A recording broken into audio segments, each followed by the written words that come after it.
გამარჯობა. საქართველო დღეს დაბრუნდა 90-იანი წლების პირობებში. ვისაც არ გახსოვთ რა ხდებოდა 90-იანი წლებში, თქვა ასაკის და გამო ორი სიტყვით შეგახსენებთ. ეს იყო პერიოდი, როდესაც საქართველო როგორც რესპუბლიკა, პირველი რესპუბლიკა გამოეყო საბჭოთა კავშირს. საბჭოთა კავშირი თავისთავად ქვეყანა, რომელიც არსებობდა 70 წლის პირობებში, თავდაპირველად იგი იწყებოდა ვითომ როგორც სოციალ-დემოკრატიული იდეების საწყისებლად, თუმცა მისი დაბადებისთანავე იგი მაშინვე გადაფორმატირდა ჩაკეტილ სახელმწიფოდ, რომელიც მომართული იყო მხოლოდ თავის შიდა პროგრამაზე და იდეებზე და ამ პროგრამაში სრულებით გამორიცხული იყო დემოკრატია და სრულებით მომართული იყო ეს რეჟიმი დიქტატზე, კონტროლზე, სისხლიან კონტროლზე, კონცენტრაციულ ბანაკებზე, რეპრესიებზე, იმისათვის, რომ შემდგარიყო ერთი ფენა, ერთი მართველი ფენა, ბრჭყალებში ისეც რა თქმა უნდა მართველი და ეს იყო ვითომ და მუშათა კლასი, პროლეტარიატი და ყველა დანარჩენი უნდა დამორჩილებოდა, ვთქვათ, დღის წესრიგს, ეს რაღაც ძალიან ორ სიტყვაში სისხლიანი სახელმწიფო სისხლიანი რეჟიმი და ამის მიღმა იყო ისევ რუსული იმპერიალიზმი, რომელმაც ერთი მხრივ დაამთავრა ცარიზმი, ის ცარიზმი, ვთქვათ, რომელიც პეტრე პირველიდან მოდიოდა პრინციპულად და არა მაგალითად ვთქვათ იოანე მრისხანისგან, რურიკებისგან, მაგრამ პეტრე პირველისგან ეს იყო უკვე ინდუსტრიული ეპოქა, ჩამოყალიბდა ინდუსტრია, მან მიიერთა დასავლეთ მიწები, სამხრეთ მიწები, აღმოსავლეთ მიწები და ამ მიწებისგან ძალიან დიდი პროცენტით, ასე ვთქვათ, საზრდოობდა, ანუ მეტალურგიით საზრდოობდა, საკვებით საზრდოობდა, იგივე ხორბლეულით საზრდოობდა და როგორც კი დასრულდა ცარიზმის პერიოდი, ანუ 1917 წელს, უკვე 1920-21 წლებში, როცა უკვე საბჭოთა კავშირი იღებს ჩამოყალიბებას, აღმოჩნდა, ანუ მეორე მსოფლიო ომის დასრულების შემდეგ, 1918 წლის შემდეგ, რუსეთის იმპერიას დასავლეთ მიწები მოშორდა, უკრაინა, ფინეთი, ბელარუსი, მოლდოვა, საქართველო, სამხრეთ მიწები, სამხრეთი ეს მიწები მოშორდა და დამოუკიდებელი ტერიტორიები და ქვეყნები გახდა. და აღმოჩნდა რუსეთი იმ რეალობის წინაშე, სადაც 30-30-დან 40%-მდე როგორც ხორბლის, ისე მეტალურგიის რესურსები მას მოშორდა. ამასობაში მოვიდა ლენინი იყო. ლენინი არ იყო პრინციპში ფულად პრინციპს დაასრულა, მაგრამ შემდეგ მოვიდა სათავეში ლენინი და იგივე რუსეთი დადგა იმ რეალობის წინაშე, რომ ქვეყანა არის დანგრეული ეკონომიკის წინაშე და რესურსები, რომლებიც მანამდე ჰქონდა რუსეთს, ეს რესურსები დაკარგული.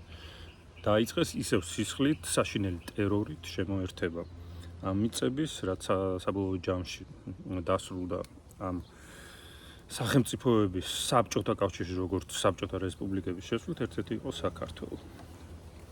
მოხდა 90-იანებში საბჭოთა კავშირი დაიშალა, კვლავ დადგა აუცილებლობა, რომ რესურსები, რომელსაც ქვია ხორბალი, მეტალურგია და ასე შემდეგ, კვლავ მოშორდა საბჭოთა კავშირის 30-40% ეს ძალიან დიდი პროცენტია.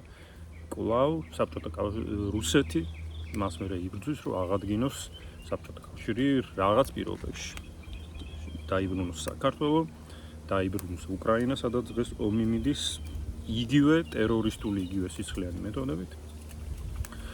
და საქართველო დღეს, სადაც არის პრორუსული რეჟიმი, რომელიც მთლიანად ემორჩილება მას, რა თქმა უნდა, რუსული ინტერესები, თქვათ ეს ტერიტორიული კონტროლი, სავაჭრო გზების კონტროლი, სამხედრო ინტერესების კონტროლი და უკრაინა, სადაც მიმდინარეობს ომი მთლიანად უკრაინული ტერიტორიისთვის, მისი მეტალურგიისთვის, მისი წიაღისეულისთვის, მისი საკვები პროდუქტებისთვის და გეოპოლიტიკისთვის. 90-იანებში რა ხდებოდა? ეს ყველაფერი ისევ მოიშალა, როგორც აღწერე და ერთგვარი უკონტროლო მეურნეობა, არა მარტო საქართველოში, თვითონ რუსეთშიც, უკრაინაშიც, სხვა სახელმწიფოებშიც და დაუბრუნდა საქართველოს. ეს უკონტროლო თუ უპატრონო მეურნეობა, რომელიც დროებით დარჩა უპატრონო, წავიდა ამის მიტაცება, შესუსტდა რა თქმა უნდა პოლიციური სისტემა, გაძლიერდა კრიმინალი, ახალგაზრდებმა იგრძნეს ერთგვარი უკონტროლება თავისუფლება და ზოგმა კრიმინალს მიიღო ხელი, ზოგმა რას და გაიზარდა სიკვდილიანობა, ნარკოტიკებმა იჭარბა ნარკოტიკების უკონტროლობა, ამის ფონზე გაიზარდა სიკვდილიანობა, როგორც კრიმინალის, ისე ნარკოტიკების ფონზე. ყველას ვისაც ყავდა ნაცნობი სისტემაში, რა თქმა უნდა, არ ერიდებოდა რაღაც დაუფიქრებელ საქციელს, არ ვიცი, მანქანები, ხშირი იყო, ყოველდღიური იყო მანქანები, ავარიები და სიკვდილიანობა ახალგაზრდობაში, ნარკოტიკებით და კრიმინალით. ეს დაბრუნდა საქართველოში, დღეს ჩვენ ვიმყოფეთ ისევ 90-იანებში, ისევ იგივე კონტროლობა, იმიტომ რომ რესურსები მთლიანად სახელმწიფოს ხელშია, ანუ არანაირი დემოკრატიული ინსტიტუტები არ არსებობს, შენ ხარ მსხვილ ბიზნესში, ან მსხვილ ბიზნესში ან რა მნიშვნელობა აქვს სხვა დარგში, თუ რა თქმა უნდა ხარ რეჟიმის სიახლოვეს, თუ არა და მაშინ გაქვს პრობლემები, შესაბამისად თუ ამ რეჟიმის სიახლოვეს გაქვს რა თქმა უნდა ყველა უფლება რომ იყო კრიმინალში, გაქვს უფლება მოიქცე ყველანაირად, გულისხმობ უკვე საზოგადოებრივ წესრიგს, იარაღი, ნარკოტიკი, არაფერი პრობლემა არ არის, თუ კი შენ ხარ რეჟიმთან სიახლოვეში.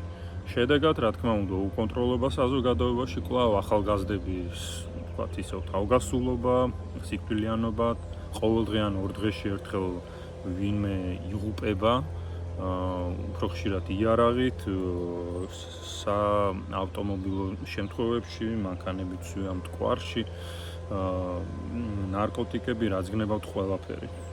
და ეს არის ერთადერთი ხდება, იმიტომ რომ ეს აწყობს ჩვენ რეჟიმს, რადგან ამგვარად იგი აკონტროლებს ქუჩას. ქუჩა არის ერთ-ერთი მნიშვნელოვანი ველი, რომელიც, რა თქმა უნდა, რეჟიმისთვის მნიშვნელოვანია რომ აკონტროლო. ქუჩა იყო ის ველი, რომელიც ასევე ლენინმა მოიგო თავის დროზე და ელექტორატის დიდი ნაწილია. ხოლო და ამ კუთხით და რა თქმა უნდა ამაში არანაირი დემოკრატიული ნიშნები არ არის. რა თქმა უნდა ქუჩა არის თავის ნებაზე მიშვებული, რომ იგი არ იყოს შეწუხებული, თუმცა იგი იყოს ახლოს რეჟიმთან და რეჟიმს ქუჩინა კონდეს რა თქმა უნდა მხარდაჭერა და ხმები. პოლოლიკაშვილის ზურაბ პოლოლიკაშვილის ამბავი ერთ-ერთი ძალიან საინტერესო ამბავი ბოლო დღეებში ზურაბ პოლოლიკაშვილი მსოფლიო ტურიზმის საერთაშორისო სააგენტოს ხელმძღვანელი ქართველი, იგი ეროვნებით და პასპორტით ქართველი, რომელიც გაეროს ეგიდით ამ სააგენტოს ხელმძღვანელობდა. ბოლო დღეებში მიმდინარეობდა იქ ასე ვთქვათ არჩევნები და საქართველოს ზურაბ პოლოლიკაშვილი როგორც თავისი კანდიდატურა დაბლოკა, არ დაუჭირა მას მხარი დაუჭირა არაბთა გაერთიანებული საემიროების გონი თუ რომელიღაც ქვეყნის კანდიდატს. მოხდა ეს რატო? ზურაბ პოლოლიკაშვილმა 2022 წელს, როდესაც რუსეთმა შეიჭრა უკრაინაში, მან მხარი დაუჭირა რუსეთის მანდატის შეჩერებას ამ ორგანიზაციაში, ანუ ტურიზმის საერთაშორისო ორგანიზაციაში რუსეთს შეუჩერდა მანდატი 2022 წელს. ამაში ზურაბ პოლოლიკაშვილს მიუძღვრის, რა თქმა უნდა, წვლილი, იგი იყო მაშინაც თავმჯდომარე და ამ მოტივით საქართველოს ხელისუფლებამ ზურაბ პოლოლიკაშვილი დაბლოკა იქედან. 90-იანების და უფრო მეტიც, კიდევ უფრო მძაფრი 90-იანების, ასე ვთქვათ, დიქტატორული რეჟიმი, სადაც ქვეყანა, თუმცა 90-იანებში ბევრად ნაკლებად იყო დამოკიდებული საქართველოს რუსეთზე. აქ პირიქით ცოტა სხვა სიტუაცია იყო, საქართველოს პირიქით დასავლეთში პარტნიორებს ეძებდა და ეს რაღაცა თვალთმაქცური ქმედება, რომ ვითომ საქართველოს წევს, იგი არ ინძრევა, ვითომ გარკვეულწილად რუსეთს უჯერებს, და ვითომ რომ არ გამოჩენილიყო, ვთქვათ, ასე ვთქვათ, რაღაც პროგრესულ მონახაზებში, არ ვიცი, ეს ცოტა უფრო საკამათო თემა, რა თქმა უნდა, ასე იყო, ასე არ იყო, მაგრამ რატო ხდებოდა, მაგრამ ბევრად უფრო დამოუკიდებელი იყო მაშინ საქართველოს. დღეს საქართველოს მთლიანად დამოუკიდებელი არის რუსეთზე.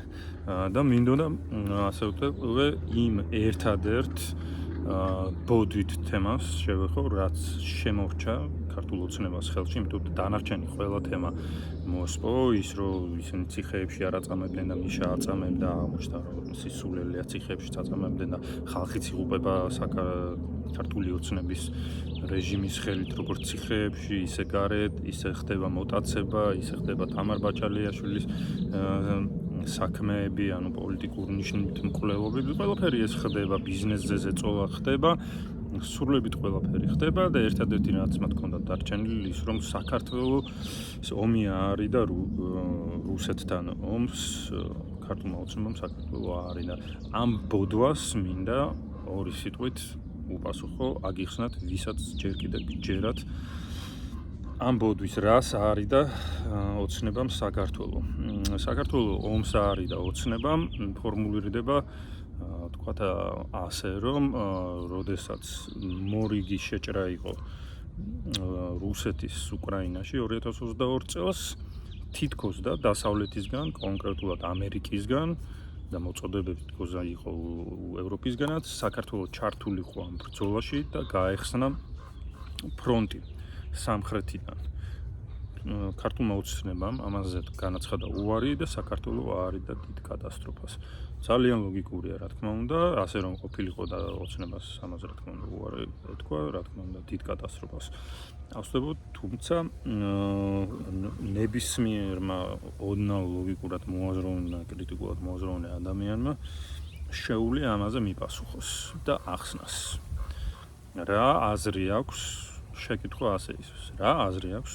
პირობითად საქართველოს ომში ჩართვას ქვეყანასთან, რომელთანაც სახმელეთო მოქმედებებში, ბოლო 2008 წლის მოვლენებიდან გამომდინარე, მინიმუმ ან მაქსიმუმ 5 დღეში სახმელეთო მოქმედებებში მოუწევს დანებება და უკან დახევა საქართველოს ან 5 დღეში წაგებულია, ხოლო საჰაერო მოქმედებებში 1 დღეში ან 1-2 საათში უკვე ეს ბრძოლა დამთავრებულია. შესაბამისად, ქვეყანა გადადის დამპყრობლის ხელში. პრინციპი ან აზრი ამისა, რომ საქართველო აი ამ მონაცემებში ჩაერთოს ომში, თუ კი საქართველო ამასობაში არანაირად არ მარაგდება დასავლეთისგან, არანაირი საბრძოლო ტექნიკით ან თავდაცვის საჰაერო სისტემებით არაფრით აზრი ვინმე მახსენით, რაში მდგომარეობს საქართველო ჩაერთოს ამ სახის ბრძოლაში, ან რომც ჩაერთოს მომარაგების სისტემა დასავლეთიდან გაიწელება, რა თქმა უნდა, ბევრი თვის მანძილზე, რაც არის ასევე აბსურდი, იმიტომ რომ იგივე 2 ან 5 დღეში საქართველო უკვე წევს და იდეა რაშია, რომ საქართველო კიდევ ერთხელ ჩაბარდეს რუსეთს. თუ დასავლეთის იდეა არის ის, რომ საქართველო ფიზიკურად, ტერიტორიულად, მილიტარისტულად, ყველანაირად თუ კი რამე ოდნავი ძაფი დარჩა კიდე რუსეთის გარეშე ჩაბარდეს ისეც რუსეთს, თუ ეს არის იდეა და გარიგება დასავლეთს და რუსეთს შორის, ეს ლეგიტიმაცია რუსეთს დასავლეთისგან სრულებით არ სჭირდება, როგორც ვნახეთ, იგი თავისუფლად შედის და გამოდის მის ტერიტორიაზე, საქართველოში, უკრაინაში, აგერ სადაც ცდილობს მესამე წელია უბრალოდ ვერ ერევა. როგორც აღმოჩნდა უკრაინას ნებისმიერ ტერიტორიას აცხადებს თავისად, შედის თავის კონსტიტუციას ვერ ამყარებს, მაგრამ წერს ამ ტერიტორიას თავის კონსტიტუციაში, პასპორტიზაციას ეწევა და ასე შემდეგ. უბრალოდ აი ამ შეკითხვაზე მიმემ გაეცით პასუხი. რა შეიძლება იყოს мотиваცია დასავლეთის იმისა, რომ საქართველო ჩართოს ომში? და პასუხი არის ალბათ ერთი. ის რომ საქართველო კიდევ ერთხელ გახდეს რუსეთის დამორჩილებული, იმიტომ რომ სხვა გზა აქ არ არის, აქ მეორე ფრონტის გახსნა საქართველოში არ არსებობს. არანაირი არ ლოგიკური, თეორიული, არც პრაქტიკული გზებით. საქართველოს ნებისმიერ შემთხვევაში ხდება სულ რამოდენიმე დღეში რუსეთის დაქვემდებარებული ტერიტორია, რომელიც ისედაც არის პოლიტიკურად. ასე რომ ეს იდიოტიზმი, ვისაც პირზე და გონებაზე მოგადგებათ, კიდევ ერთხელ აი ეს მარტივი თეზისი, რომელიც არ არის თეზისი, არის რეალობა, გახსოვდეთ. ამის შანსი არ არსებობს, ამის რეალობა არ არსებობს და თუ კი ეს თქვენ გესმით, ბევრად უფრო ესმის დასავლეთს და არანაირად, რა თქმა უნდა, დასავლეთს არ სჭირდება, თქვა, პოლიტიკური ან რაღაც გეოპოლიტიკური ან როგორც დაარქით, თქვა, თუნდაც თეორიული, მაგრამ პლაცდარმის დაკარგვა კავკასიაში ეს იდიოტიზმი, რომელიც შემოგტენად ასევე ქართულმა ოცნებამ და რუსეთმა და თქვენი პირით იმეორებთ, არის ის ბოლო არგუმენტი, რომელიც შეიძლება ყოფილიყო და ეს არგუმენტიც არ არსებობს. ქართულ ოცნებას პირდაპირ გეტყვით, ბევრი აუწერია ქართული ოცნება ვეღარ ერევა პროტესტს, რომელიც დღეს საქართველოში არსებობს, რეჟიმის და რუსული რეჟიმის საწინააღმდეგო პროტესტი, თვითონ რუსეთი ის ძალა და კედელი, რომელიც ქართულ ოცნებას უკან უდგას, პოლიტიკურად დაიწყო მისი შეუქცევადობის პროცესი, ის დაიწყო დღეს, სადაც ზელენსკი ჩავიდა ანკარაში რუსეთის ხელმძღვანელობასთან და კონკრეტულად პუტინთან შესახვედრად სამშვიდობო მოლაპარაკებებზე, ხოლო პუტინი არ ჩავიდა, თავი არ არიდა ამას, ეს იყო ბოლოსვლა, პირობითად ეს ჭადრაკულად რო დავარქვათ, ბოლოსვლა, რომელიც პუტინმა დაკარგა. აქედან რა თქმა უნდა იწყება რუსეთის მსოფლიო პოლიტიკურ ველზე უკუსვლა და აქედან იწყება კიდევ უფრო დამძიმება რუსეთის მდგომარეობის მსოფლიო პოლიტიკურ ველზე.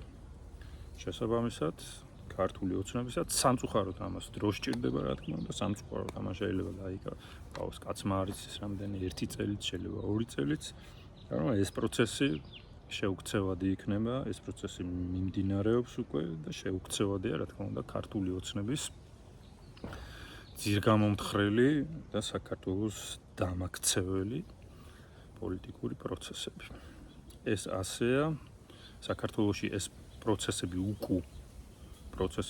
ქართული ოცნებისთვის უფრო მალე გამოჩნდება, უფრო მალე დადგება და ქართული სახალხო დემოკრატიული პროტესტი ბევრად უფრო ძლიერი გახდება თავის დემოკრატიულ ფორმებში. ბევრად უფრო ძლიერი, პოლიტიკურად უფრო ძლიერი, პოლიტიკურად ბევრად მეტი მხარდაჭერა ექნება დასავლეთისგან, ეს მხარდაჭერა არის და ის პროცესები გაძლიერდება, რომელიც განაპირობებს ევროპული და ამერიკულიც პოლიტიკური პროცესები უფრო გაძლიერდება, რომელიც ეწოლას მოახდენს ქართულთან აუცილებლად.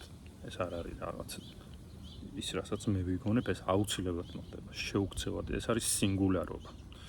ეს არის ბოროტი ძალის და ბოროტი ენერგიის დაშლა, რომელსაც მთლიანად შეიწოვს პროგრესული და კონსტრუქტიული პროცესი. აუცილებლად ესე მოხდება. ასე რომ კუდი მაღლა, წვირიც მაღლა, გამომარჯოს თავისუფალ დემოკრატიულ საქართველოს. გამარჯვება. მალე გისურვებთ მედექობას, გრადობას და წარმატებას დროებით ასხარაშვილების მამულებიდან, მესალმებით გიორგი მარჯვენათვალი.